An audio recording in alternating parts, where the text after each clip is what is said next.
برای رسیدن به مقصدمون که روستایی تو ارتفاعات خیلی بالای رشته کوهان تو کشور پرو بود، آخرین شهر رو قبل از طلوع آفتاب ترک کردیم و بعد از چند ساعت رانندگی تو دل شب تو جاده‌های کوهستانی طرفای دمدمای صبح رسیدیم به روستای مقصد.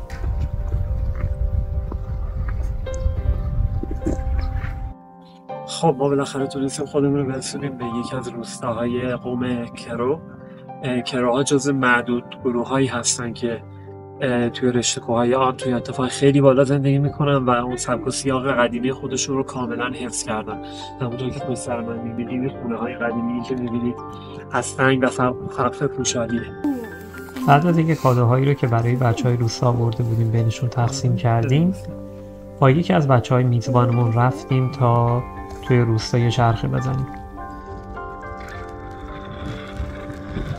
زمان خیلی زیادی طول نکشید تا بفهمیم که روستایی که بهش رسیدیم یه روستای خیلی خیلی خاصه با طبیعت بی‌نظیر و فرهنگ بسیار بسیار جذاب.